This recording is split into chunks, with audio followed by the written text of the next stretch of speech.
বাংলাদেশ জাতীয়তাবাদী মহিলা দলের পক্ষ থেকে জানাই সবাইকে নববর্ষের শুভেচ্ছা।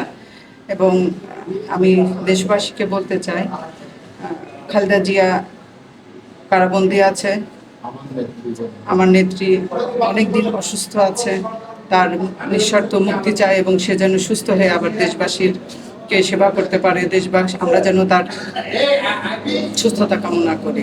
শুভ নববর্ষ 1431, সবাই ভালো থাকুন। ঈদ উত্তর ঈদুল ফিতরের পর আমরা নববর্ষের পালন করছি।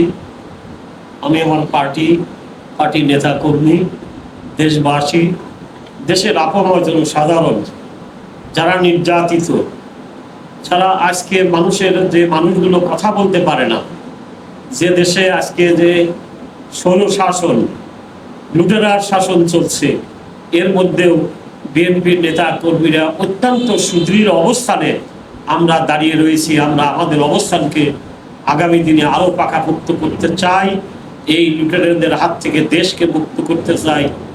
এইটাই হোক আমাদের অঙ্গীকার। আসসালাম। ফিতর এবং ঈদুল ফিতর পরবর্তী নববর্ষের শুভেচ্ছা আমরা জানাচ্ছি দেশবাসীকে।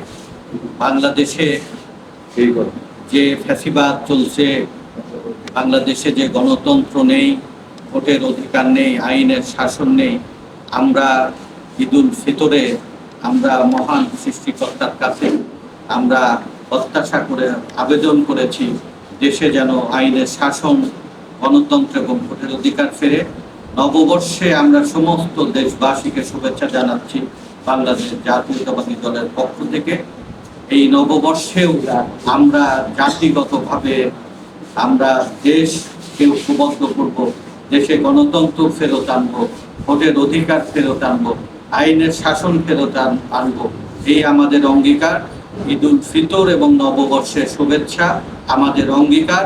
দেশে ভোটের অধিকার, গণতন্ত্র, আইনের শাসন এবং একদলীয় ফ্যাসিবাদের পতন, লক্ষ লক্ষ নেতাকর্মীর বিরুদ্ধে যে মামলা মোকদ্দমা হয়রানি চলছে, তার অবসানের জন্য আমরা অঙ্গীকার